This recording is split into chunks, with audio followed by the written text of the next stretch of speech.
Vamos a entrar al estudio de la palabra. ¿Y a poco no ha sido emocionante esto de ver el trabajo que el Señor fue haciendo con sus discípulos? Verdaderamente es esto del Señor siendo el alfarero sobre sus vasijas, y hoy vamos a hablar sobre el final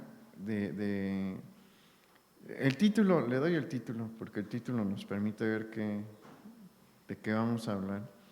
El título de nuestro mensaje es El trabajo final sobre un hombre arrojado. Hemos estado hablando de Pedro y cómo él era un hombre arrojado.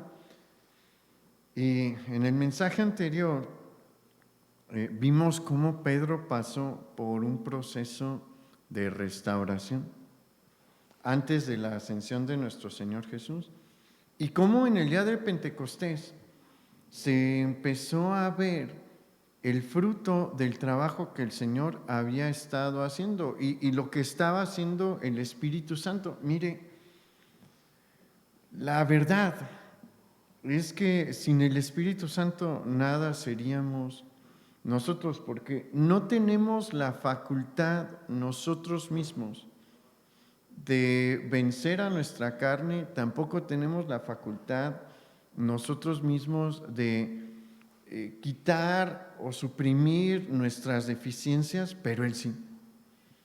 Y Él hace una obra en la que, conforme va avanzando el tiempo, se empieza a ver que somos algo muy distinto a lo que Él agarró en un inicio. Somos irreconocibles, así como hay una artesanía que a mí me gusta mucho de México. Yo creo que sí las ha visto, son los jarros que son de barro, pero están pintados de blanco y azul. Siempre se me ha hecho una artesanía bonita, pero salió de barro. Esa obra terminada es irreconocible con lo que se empezó, y así es la vida cristiana también. Y debemos de al final ser irreconocibles como estábamos en el principio. Y eso es precisamente lo que nosotros vamos a ver que sucedió en la vida de Pedro, de este hombre arrojado, que le cuesta mucho trabajo retener su lengua, que pues se avienta a hacer cosas buenas, pero también a hacer cosas malas. Sí pueden caminar sobre el agua, pero también cortan orejas.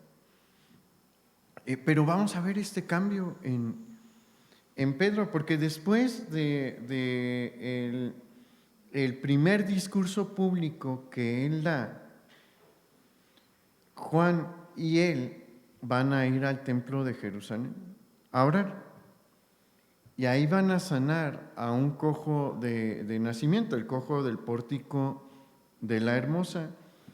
Y este milagro generó pues mucho revuelo entre los presentes. ¿Por qué? Porque este cojo llevaba muchos años ahí, y era un cojo que la mayoría de los habitantes, por no decir todos los habitantes de Jerusalén, ubicaban bien.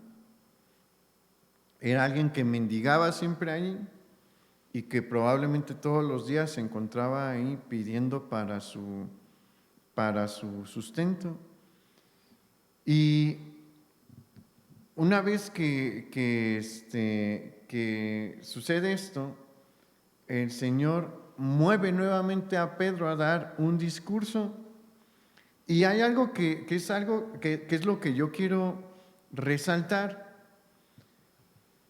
Pedro y Juan están en Jerusalén. Acaban de pasar poco más de 50 días de la crucifixión y resurrección de nuestro Señor Jesús. El Sanedrín que hay en Jerusalén es el mismo Sanedrín que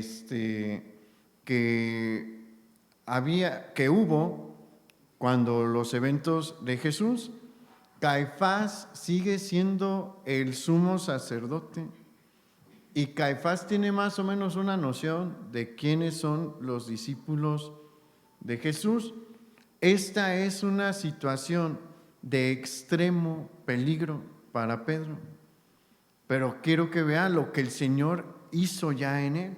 Vamos a Hechos capítulo 4, versículo 1.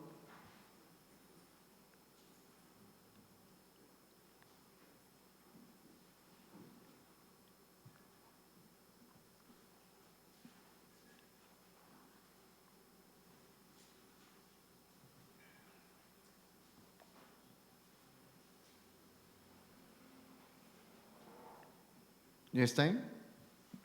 Hechos capítulo 4, versículo 1 dice: hablando ellos al pueblo, vinieron sobre ellos los sacerdotes con el jefe de la guardia del templo y los saduceos, resentidos de que enseñasen al pueblo y anunciasen en Jesús la resurrección de entre los muertos.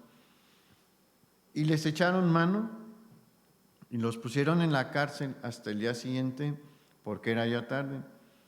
Pero muchos de los que habían oído la palabra creyeron, y el número de los varones era como 5,000. Ellos se dieron rápidamente cuenta de qué era lo que estaba pasando, porque ¿quién capturó a Jesús? Los guardias del templo, era probablemente la guardia del templo. Y los saduceos, ¿quiénes son? Los principales sacerdotes. Ellos estuvieron en una situación que era de sumo peligro, porque no solamente estaban en Jerusalén, estaban en el templo de Jerusalén, que era el lugar donde se desempeñaban los sacerdotes. No sabemos si por ahí andaba Caifás, pero todos los enemigos del Señor Jesús estaban ahí y ellos empiezan a ver cómo empiezan a acercarse y entienden sus intenciones. Y a ver, ¿qué fue lo que hizo Pedro cuando vio que ya se abalanzaron los guardias del templo sobre Jesús? Huyó.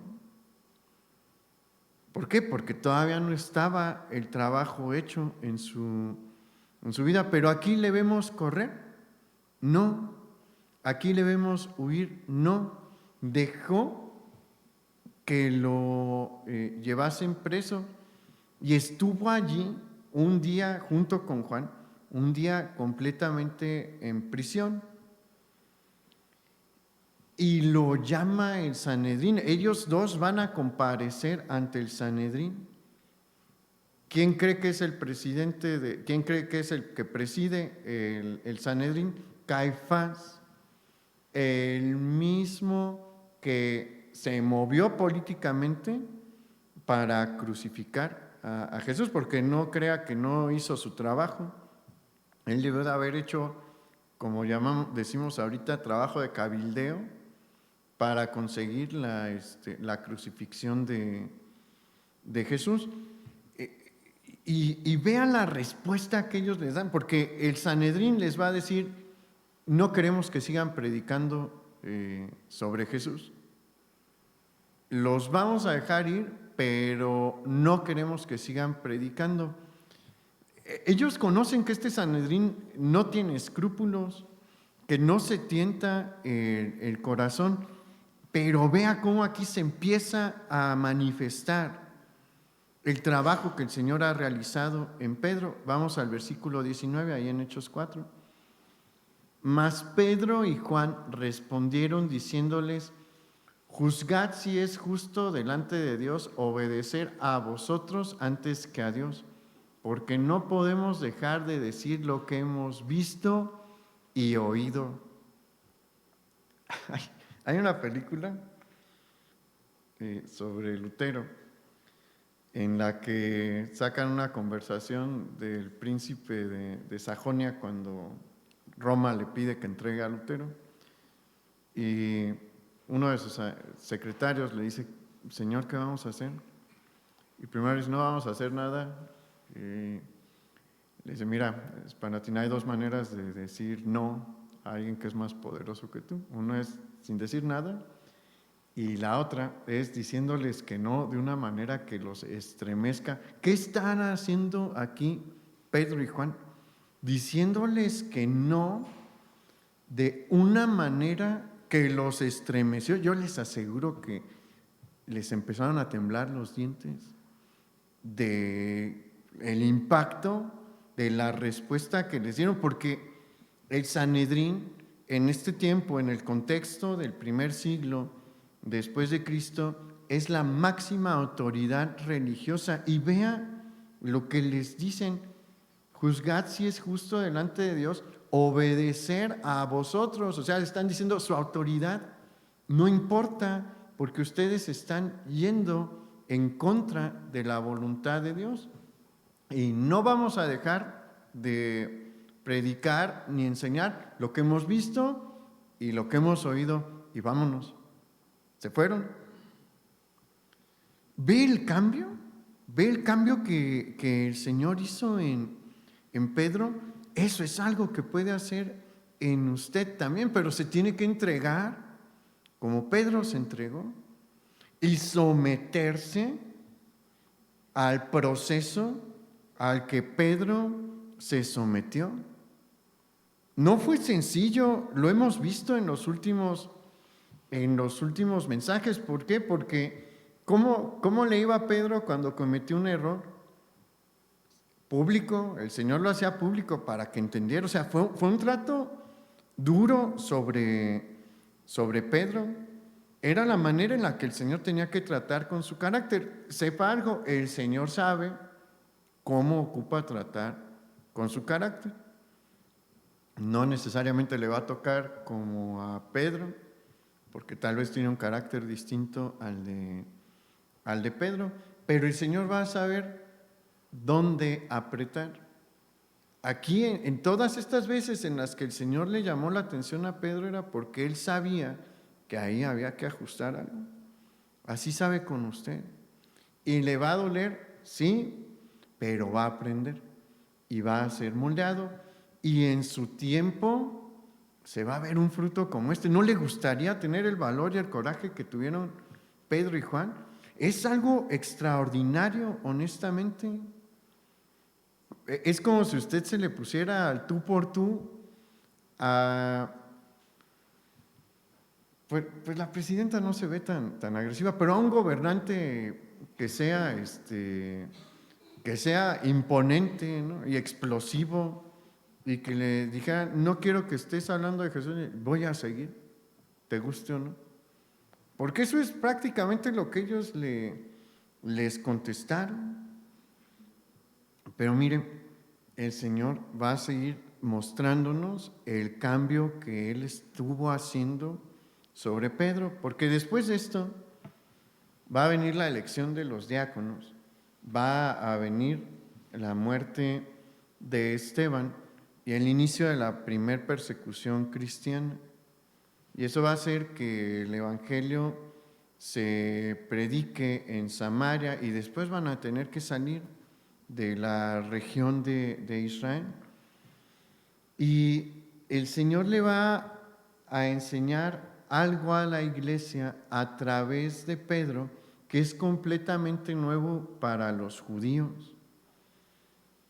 ¿Qué les va a enseñar? Que el Evangelio no era exclusivo ni es exclusivo de los judíos. La puerta se había abierto para los gentiles. Y mire, la iglesia que acaba de nacer, o sea, no lleva mucho tiempo de haber nacido, en este momento lleva como un año, ya ha visto que hay una apertura del mensaje de Dios a los samaritanos, pero eso no le extraña tanto a la iglesia, porque Jesús ya le había predicado a los samaritanos, y los samaritanos son judíos mestizos. Una buena parte de su ascendencia es completamente judía. Entonces, no dejan de ser descendencia de Abraham. Entonces, no les fue tan difícil asimilar el hecho de que el Evangelio les alcanzase. Pero con Pedro vamos a ver una situación distinta cuando va a visitar a Cornelio. Este evento de Cornelio es importantísimo.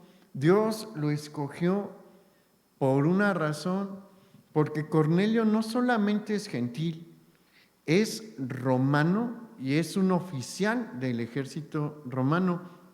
Las dos peores cosas para un judío. Los judíos en este tiempo tienen una hostilidad muy marcada hacia cualquier gentil, cualquiera que no sea judío, en muchos casos es rechazado de una manera muy tajante y hasta grosera. Pero de entre todos los gentiles, entre todos los no judíos, los más odiados son los romanos. ¿Por qué? Porque ellos son los que están sometiendo a Judea, Samaria y Galilea. Y la verdad es que Roma también les ha cargado la mano, ha apretado con la bota en muchas ocasiones. Entonces, el resentimiento hacia los romanos es importante y Dios escoge a un centurión que no lo escogió nada más, porque sí, él abandonó el paganismo y empezó a buscar a Jehová, el Dios de Israel. Y adorando y buscando y sirviendo a Dios y estudiando el Antiguo Testamento, seguramente Cornelio se vio expuesto a la profecía mesiánica y empezó a buscar el cumplimiento de la profecía mesiánica. Entonces no es cualquier hombre Cornelio. Es un hombre que genuinamente está buscando a Dios, que genuinamente está buscando al Mesías, y Dios tiene misericordia de este tipo de personas. ¿Y sabe qué? Así como usó a Pedro, lo quiere usar a usted, porque hay muchas personas así ahorita, aquí en Morelia. Le aseguro que hay muchas personas que están buscando el mensaje del Evangelio. ¿Y quién lo va a llevar? Nosotros, ¿quién más? Pregúnteselo honestamente, ¿quién más? Los creyentes que habemos aquí. No van a venir misioneros. Esporádicamente pueden venir. Tengo un amigo que todavía trae misioneros de Estados Unidos regularmente, pero vienen 15 días. Usted vive aquí. Entonces el trabajo es suyo. Usted es el misionero de Morelia. Hay muchos que dicen, yo quiero ser enviado a las naciones. ¿Para qué? Si aquí hay un montón que trabajar. Hay a quienes el Señor sí les da ese llamado, pero esas personas son muy peculiares y se empiezan a dar cuenta de esto de una manera muy específica. Muchos dicen, ay, es que me encantaría ser misionero en España. Pues sí, porque es el primer mundo, ha de ser bien padre. Bueno, no crea, no es padre evangelizar al primer mundo. Europa es muy difícil, pero uno se quieren ir a todas las comodidades, ¿no?, que hay en el primer mundo. No, aquí hay trabajo. Somos un país que requiere misioneros, pero debemos de entender que los primeros misioneros somos nosotros. Es a los que Dios puso aquí. ¿Por qué cree que el Señor los sembró en esta ciudad? Para que le comparta a otros. Esa es la razón principal por la que los sembró en esta ciudad, para que le comparta a los que viven en esta ciudad. Y Dios lo quiere usar, déjese usar, como se dejó usar Pedro. Y quiero que veamos algo ¿Cómo se empezó a mover Dios? Primero vamos a ver cómo se movió el Señor. Vamos a Hechos capítulo 10, versículo 3, por favor.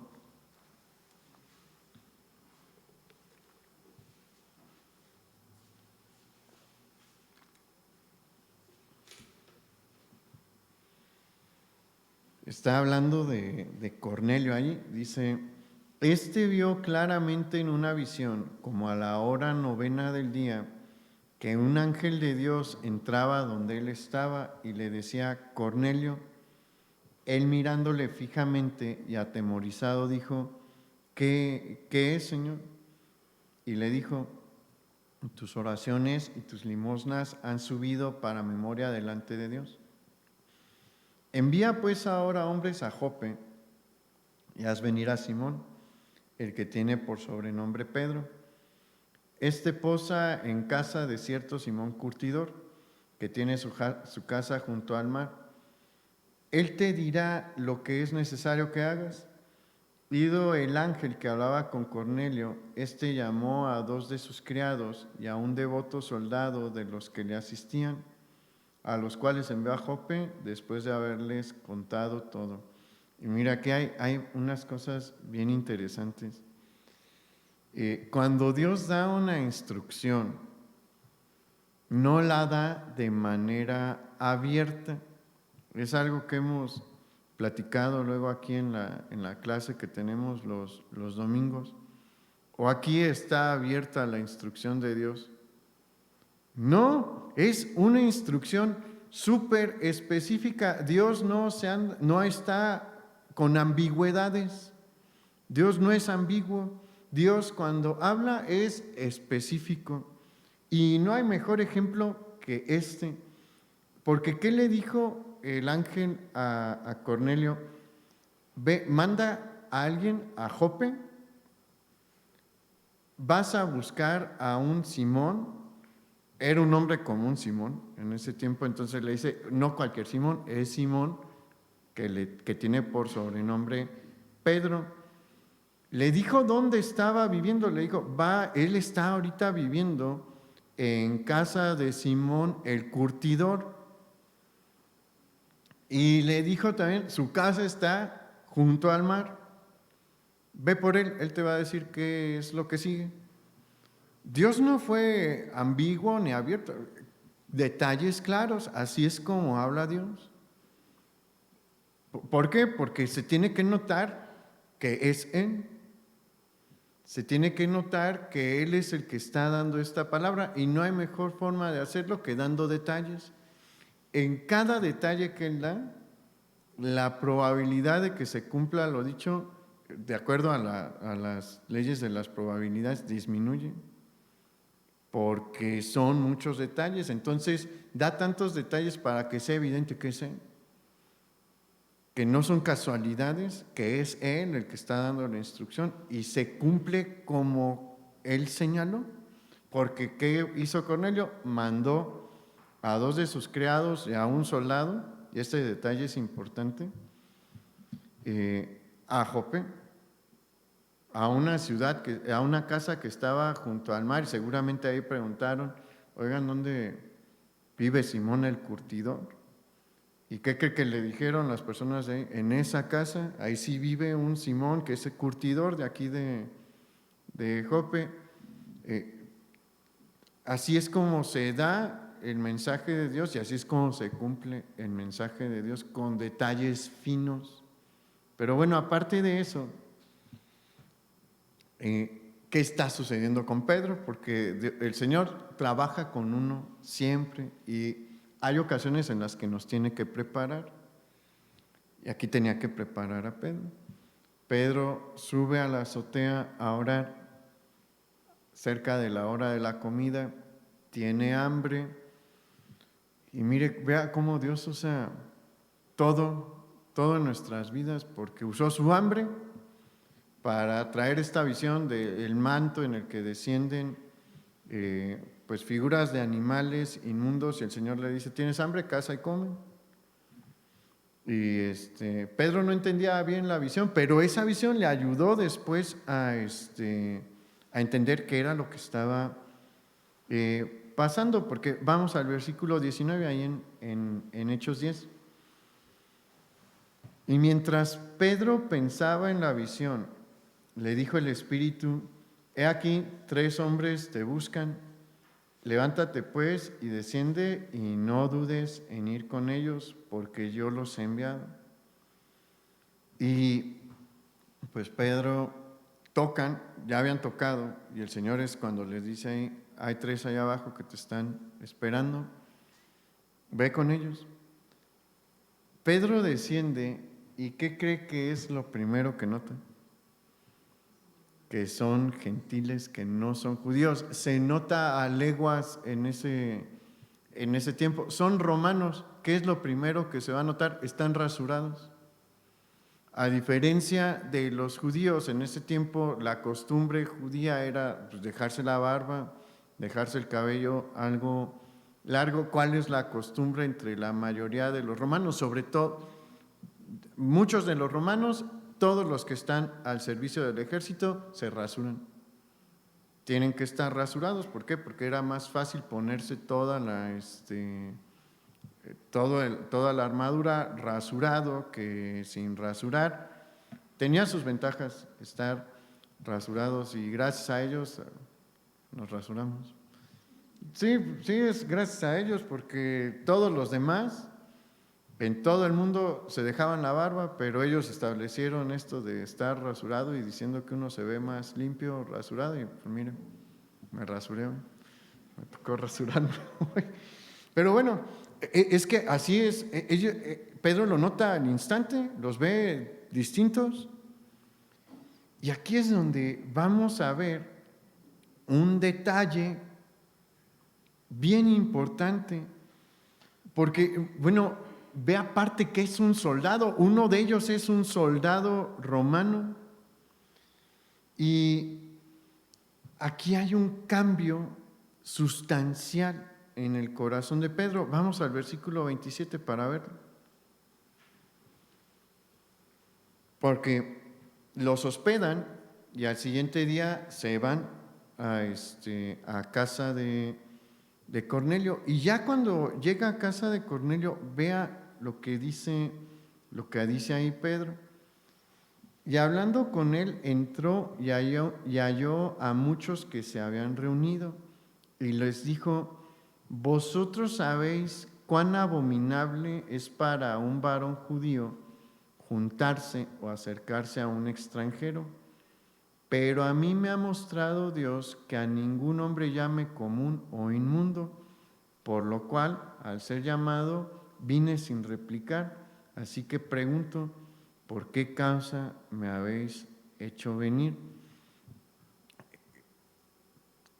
Analizando a Pedro, aquí es en donde encontramos un cambio grande, porque el Señor trabajó con una creencia y una costumbre cultural que él tenía arraigada, y su reacción es muy distinta a la reacción que tuvo 2 años atrás. Porque más o menos 2 años atrás fue cuando, 2 años y algunos meses, fue cuando el Señor Jesús por primera vez les dijo de forma clara: vamos a ir a Jerusalén, ahí me van a capturar, los sacerdotes me van a juzgar, me van a entregar a los gentiles, voy a morir, al tercer día voy a resucitar. Cuando Pedro escucha eso por primera vez, que es un choque para su pensamiento, porque acuérdese que en el primer siglo, después del nacimiento de Jesús, los judíos creen que el Mesías va a venir como el Mesías reinante con capa, caballo y espada. Y el Señor le está diciendo algo que es lo opuesto. Le está diciendo: no vengo con caballo ni espada, vengo a morir. ¿Y qué hizo Pedro cuando escucha eso? Le dice: no, Señor, lo intenta convencer de que no lo haga. Aquí estamos ante un choque similar, porque como le decía, en ese tiempo era mal visto que tuvieran contacto físico judíos y gentiles. Era peor visto que establecieran un diálogo, una plática entre ellos. Era peor visto que fuese una plática amistosa y mucho peor entrar a su casa. Hubo casos en los que se consideraba que la persona era inmunda por haber entrado a la casa de un gentil y se tenía que bañar y quedaba inmundo hasta la tarde. Eso no está obviamente en la ley de Moisés. ¿Qué le dijo el Señor a los hijos de Israel en la ley de Moisés en cuanto a los extranjeros? Trátalos bien, porque tú fuiste extranjero. Vea cuánto se alejaron los judíos de la ley de Moisés, porque eso está clarísimo en la ley de Moisés. En varias ocasiones el Señor les dijo: no te olvides de que tú fuiste extranjero en tierra ajena y que te trataron muy mal, no seas tú así. Vemos haciendo esto, pero bueno, Pedro era un judío del primer siglo y se le enseñó esto, que no debías de tener contacto con los gentiles, mucho menos con un romano, pero el Señor le dijo: vas a ir con estos romanos. ¿Y qué hizo? ¿Replicó? Aquí les dice: no repliqué, porque el Señor me mostró que tenía que venir con ustedes. Vea el cambio en Pedro. Hay gente que dice: yo no puedo dejar ciertas cosas que me inculcaron en mi infancia, mis papás, aunque sea ya cristiano. Sí se puede. Vea cómo el Señor sí pudo. Claro que se puede. Solamente debemos de dejar que el Señor haga su obra. ¿Y qué sucedió? Pedro fue recompensado. ¿Por qué? Porque una vez que ellos le explican: es que queremos saber sobre el Mesías, y Pedro les empieza a compartir y le tocó presenciar. Fue el primer apóstol y discípulo de Jesús que vio cómo se convirtió un grupo numeroso de no judíos al Señor y cómo el Espíritu Santo vino sobre ellos de la misma forma que había venido en Pentecostés sobre él. Y ahí Pedro entendió lo que Dios estaba revelando. Dios lo usó para traer esta revelación, porque después él va a regresar a Jerusalén con el reporte y no viene. Es que ahí es en donde vemos el enorme cambio que el Señor está haciendo. No viene con una antipatía, viene emocionado diciéndoles: oigan, ¿saben qué? El Señor está haciendo algo nuevo porque se convierten los gentiles y el Espíritu Santo viene sobre los gentiles también. ¿Qué hizo eso sobre la iglesia? La iglesia entendió que la salvación era para toda la descendencia de Adán, para todos los hijos de Adán, y se lanzaron sobre el mundo gentil a predicar.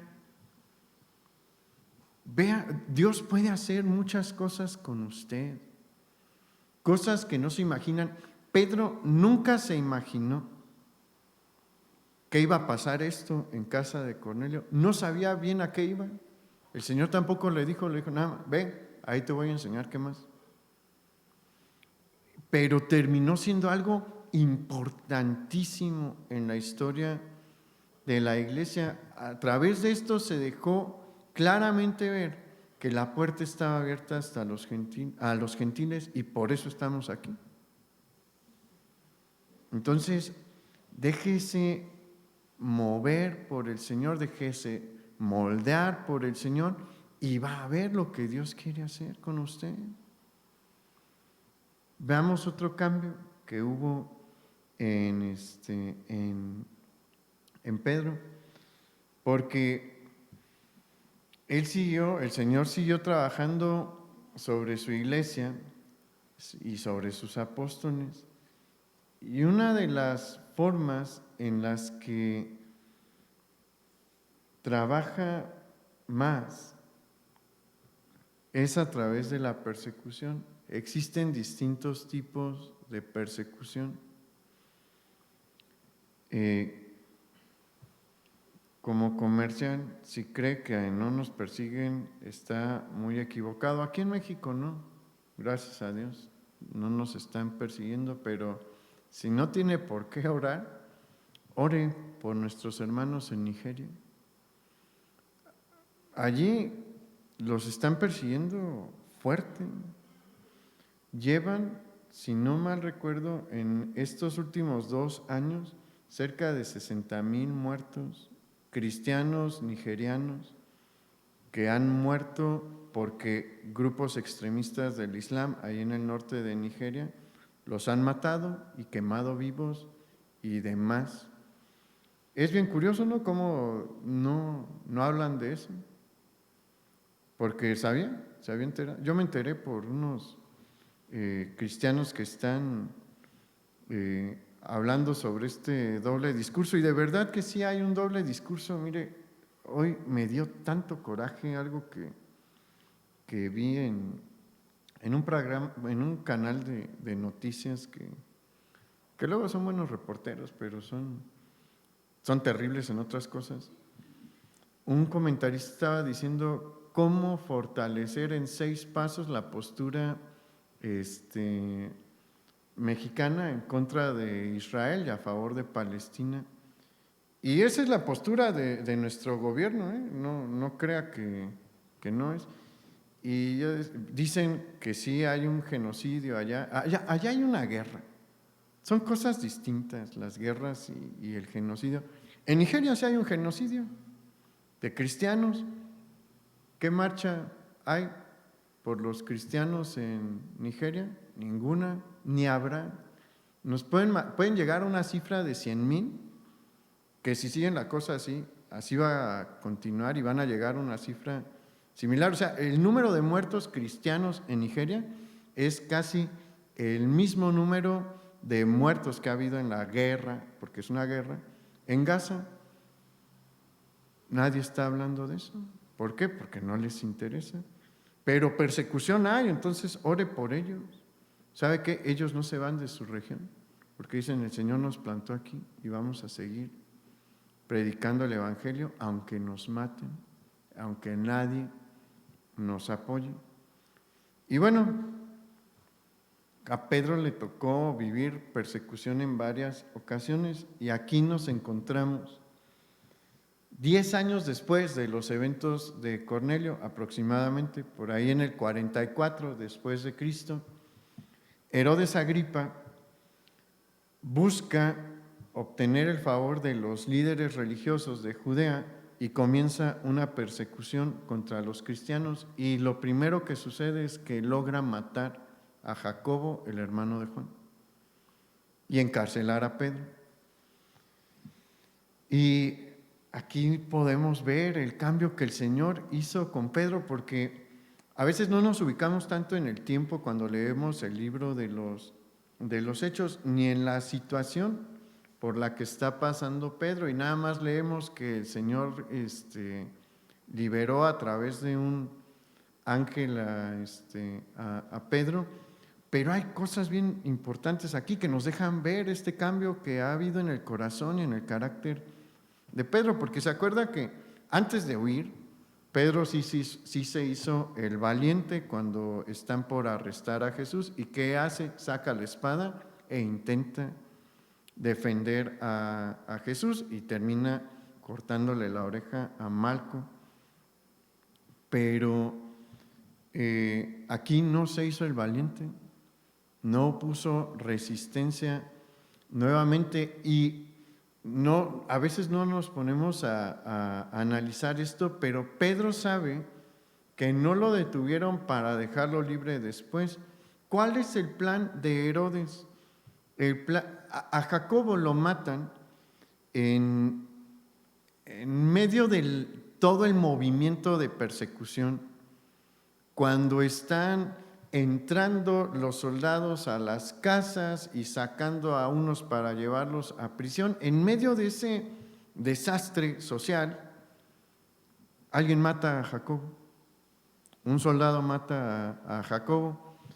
¿Y qué dijo? ¿Qué sucede con Herodes? Herodes ve que los del Sanedrín se alegran y dicen: captúrenme a Pedro porque no voy a desaprovechar esta oportunidad. La muerte de Jacobo fue en el calor de los eventos. A Pedro lo voy a ejecutar públicamente. Ese es el objetivo de Herodes. Herodes no lo metió ahí nada más para tenerlo como un trofeo, no. Él quiere congraciarse y obtener el favor de los judíos en Jerusalén. Y dice: quieren, apóyenme y voy a ejecutar a Pedro públicamente. Pedro sabe que esa es la intención. ¿Y cómo está cuando llega el ángel? Dormido. No tiene cómo, ante la presión en el patio de Anás, Pedro negó al Señor. Aquí está ante una presión mayor porque aquí ya tiene la sentencia de muerte prácticamente firmada. ¿Y cómo está? Dormido. No está preocupado. Está diciendo: Señor, si este es tu tiempo, yo me quiero ir contigo, quiero ir a casa. No era su tiempo. Y el Señor manda un ángel y lo saca de la prisión. ¿Ve el cambio tan grande que ha habido en este hombre? Todos necesitamos eso, ¿no? Porque nada nos garantiza que lo que pasa en Nigeria no va a pasar aquí. Menos como se está desarrollando el mundo en el que vivimos. Necesitamos esto, pero ¿cómo se obtiene este carácter en el que, a pesar de que tienes la presión más fuerte posible, puedes dormir en paz, dejando que el alfarero haga su trabajo, metiéndose al proceso al que Pedro se sometió? Y mire, el Señor nunca deja de trabajar en nosotros. Acompáñenme a Gálatas 2, versículo 11, porque esta es de las últimas lecciones que el Señor le va a dar a Pedro. El Señor trabajó con él toda su vida, toda. Y como hemos visto, a veces tenía que apretar fuerte, y aquí va a apretar fuerte. Otra vez, si usted cree que ya porque tiene muchos años en el cristianismo y tiene una edad avanzada, no hay que trabajar en usted, está en un error. Pedro ya está avanzado en el ministerio, ya está avanzado en su edad, y el Señor tuvo algo que apretar fuerte. Vea. Pero cuando Pedro, es el apóstol Pablo, pero cuando Pedro vino a Antioquía, le resistí cara a cara porque era de condenar.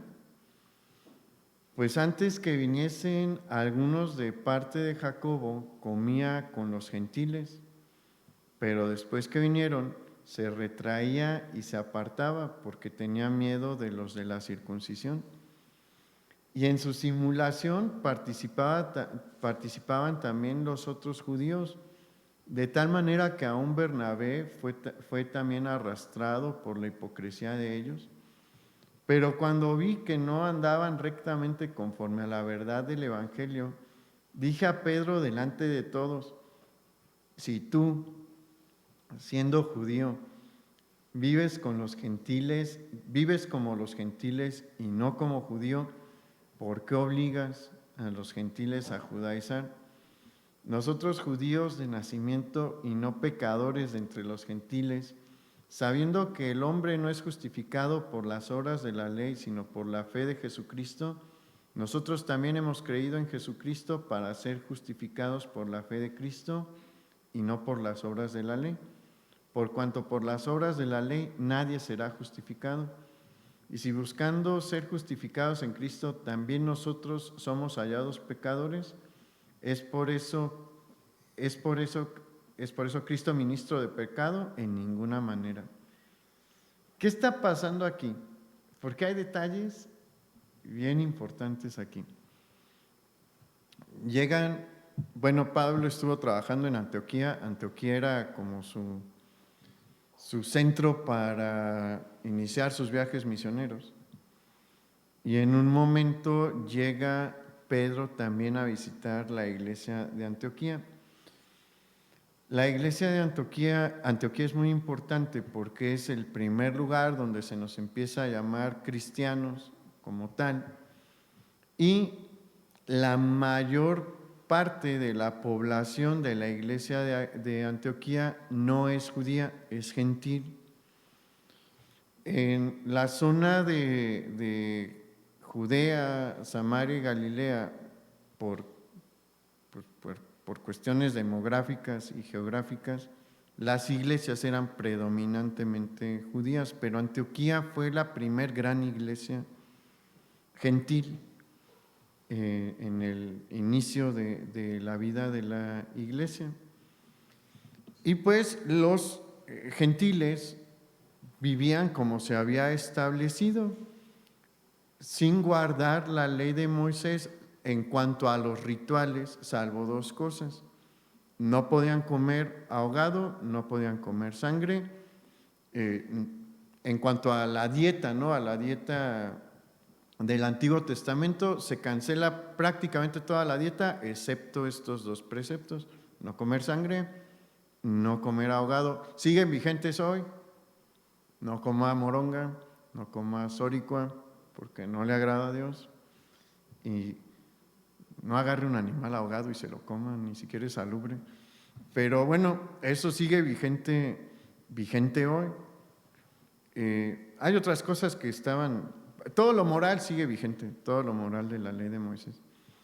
Y bueno, llega Pedro y ve que la población judía es pequeña y que viven como se señaló en la Escritura, y los gentiles están viviendo como se señaló en la Escritura para el inicio de la iglesia. Y Pedro dice: el camarón se ve muy bien, el cerdo se ve muy bien, huele muy bien, órale, y empieza a comer de los alimentos de los gentiles que estaban prohibidos por la ley de Moisés, porque él sabe que ya no están prohibidos. Él tuvo la visión en la que se le dijo que ya no estaban prohibidos. Pablo estaba comiendo así, pero llegan unos hermanos de la iglesia de Jerusalén, enviados por Jacobo. No es Jacobo el hermano del Señor Jesús, no el hermano de Juan. Y ahí dice, ok, pues ellos siempre han vivido probablemente en Jerusalén y no están acostumbrados a vernos como judíos comiendo camarones o comiendo pulpo o comiendo cerdo, y pues deja de comer. Y Pablo lo ve. ¿Y cuál es el detalle que quiero que noten? Porque Pedro le habló bien fuerte, Pablo. Yo lo leí pues como una lectura normal, pero muy probablemente en medio de la congregación Pablo levantó la voz, y Pablo era también enojón y lo dijo medio enojado. ¿Por qué cree que Pedro lo agarró bien? No se le puso al tú por tú a Pablo y le dijo: ay, ¿tú quién eres? Yo soy yo estuve con Jesús. No le sacó sus credenciales, lo recibió bien. ¿Por qué creen? Porque muy probablemente se acordó de cómo lo trataba su maestro cuando había cometido un error, y probablemente vio cómo el Señor estaba obrando a través de Pablo. Porque acuérdese, cuando intenta convencerlo de que no vaya a la cruz, enfrente de todos el Señor Jesús le dijo le hizo la corrección. Este es el mismo patrón. Pedro recibe lo que el Señor le está mandando. Ya tiene un corazón que no explota, tiene un corazón que sabe escuchar, que sabe recibir la corrección, a pesar de que tiene credenciales de ser un líder de la iglesia importantísimo. Le digo, ¿puede o no el Señor tratar con lo que usted cree que no se puede modificar de su carácter? Claro que se puede, claro que puede trabajar el Señor. ¿Ve cómo Pedro es irreconocible? De cómo lo empezamos a estudiar a cómo está ahorita, es otra persona. Eso es lo que Dios quiere en usted, que termine siendo otra persona al final que cuando empezó. Y va a terminar siendo otra persona, Pedro. ¿Cómo terminó la vida de Pedro? Aquí es donde vemos el trabajo terminado del Señor. Aquí la obra está completa. Se cree que Pedro estaba en Roma cuando comienza la gran persecución de Nerón en el 64 después de Cristo. Esta persecución cambió el rumbo de la historia.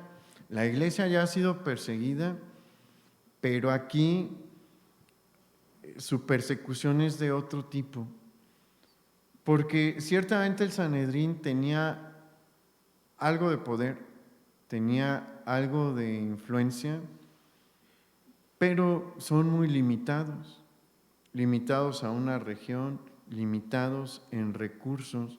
Pero a partir del 64 después de Cristo, la maquinaria romana va a moverse para perseguirnos, y eso ya es otra historia. No es lo mismo que el Sanedrín de Jerusalén, que tiene una guardia para el templo, te persiga, y que Saulo de Tarso te persiga, a que el ejército romano y todo el poder de Roma te esté persiguiendo. Es un mundo de diferencia. Y Pedro está en la cueva del león cuando esto comienza. Los hermanos de la iglesia de Roma ven el valor que hay en Pedro, y ciertamente era una persona de mucho valor para el cristianismo, porque de las 3 personas más cercanas a Jesús solamente quedan 2, Juan y él. Juan no está ahí, no está cerca de Roma. Nadie estuvo más cerca de Jesús que ellos 3, Jacobo, Juan y Pedro, pero Jacobo ya murió hace cerca de 20 años. Hubo eventos que solamente ellos 3 presenciaron, por ejemplo, la resurrección de la hija de Jairo, la transfiguración, solamente ellos lo presenciaron. Entonces, tener al testigo allí es valioso. Y los hermanos de la iglesia de Roma entienden esto y le dicen: Pedro, encontramos una manera de sacarte de la ciudad. ¿Quieres salir? Y Pedro dice: sí, vámonos. Y lo logran sacar de la ciudad de Roma. Y cuenta la tradición que cuando él ya está fuera de los muros de la ciudad, empieza a caminar en dirección, no se nos dice en dirección a dónde, pero tomando ya un camino, se encuentra con el Señor. Y el Señor le dice: Pedro, ¿a dónde vas? Y ve aquí, esto es un tesoro. ¿Por qué? Porque ¿qué le había dicho el Señor a Pedro 31 años? No, sí, 31 años atrás. Pedro, ahorita no me puedes seguir aquí, pero después me vas a seguir. El Señor le dijo: a donde yo voy, no me puedes seguir ahora, mas me seguirás después. Ha llegado ese momento. El Señor se lo hace saber, le dice: Pedro, no es tu tiempo ya de huir, te vienes a casa. Ahora sí ya me puedes seguir. ¿Ve cómo es el trabajo terminado? Allí es cuando el Señor le dice: ahorita no me puedes seguir, es cuando va a empezar a trabajar más fuerte sobre él. Aquí ya pasaron 31 años, la obra está terminada y el Señor le dice: ya estás listo. Hace 31 años no estabas listo, ya lo estás, vente. ¿Y qué hace Pedro? Se da la vuelta, regresa a la ciudad, lo encuentra una guardia romana y lo capturan. Su juicio es muy rápido, a diferencia del de Pablo. ¿Por qué? Porque es judío, no es ciudadano romano, no tiene derechos. Y el tribunal le dice: estás condenado a la crucifixión. Y Pedro les dice: está bien, solo les pido una gracia. Y pues Roma le dice: ¿qué quieres? ¿Te damos de cenar o qué? No, quiero que me crucifiquen al revés, porque no me siento digno de morir en la misma forma que mi Señor. Y así muere Pedro. Vea la obra terminada. Así quiere el Señor que acabe usted. No crucificado boca abajo, no, pero que sea una persona completamente distinta, que estuvo lista para la obra del Señor. El Señor va a trabajar con nosotros hasta el último día de nuestra vida, como lo hizo con Pedro. En el último momento el Señor le dijo: estás listo, termina tu ministerio. Eso es lo que el Señor... Usted tiene un ministerio, yo no sé cuál es, tal vez usted no lo sabía, pero sí, el Señor tiene un ministerio para usted. Y Él quiere para el último día de su vida decirle: termina tu ministerio.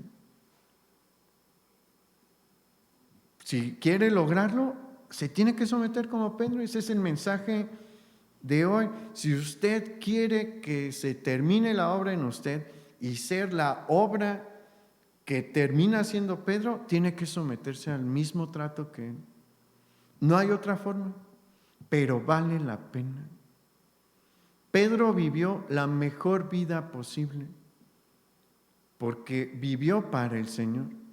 Desde sus 30, sus 30, no sabemos específicamente qué tan adentrado en los 30 estaba Pedro cuando empieza a seguir a Jesús, hasta el 64 después de Cristo, vivió para Él y la obra quedó terminada. ¿No es ese su deseo, que cuando el Señor lo mande llamar a casa, le diga antes: acaba la obra? Sí se puede. Yo sí quiero y pido porque el Señor despierte eso en nosotros. Vamos a orar.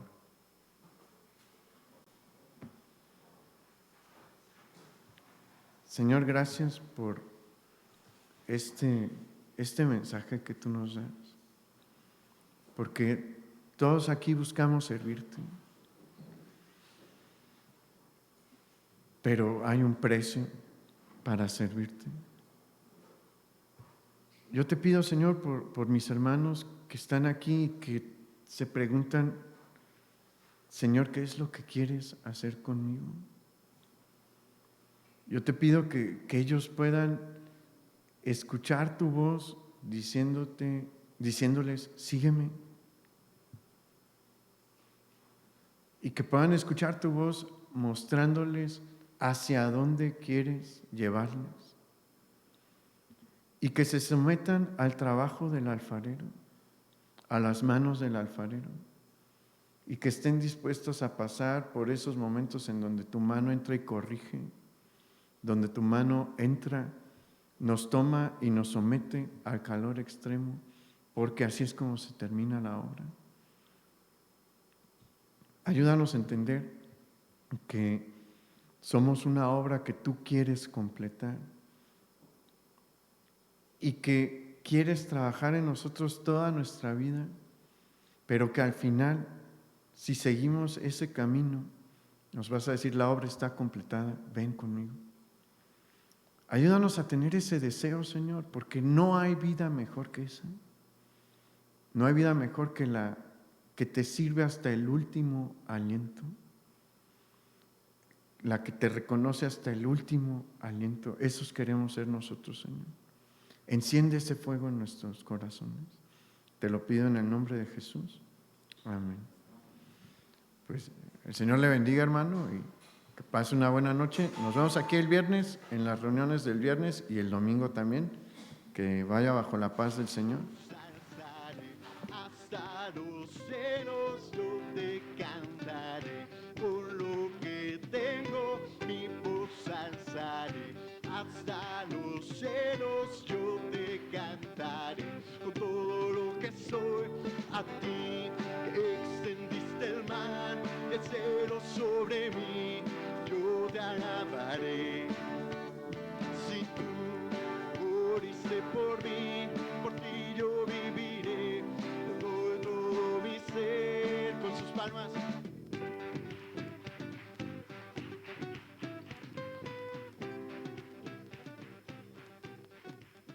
Damos todo nuestro ser.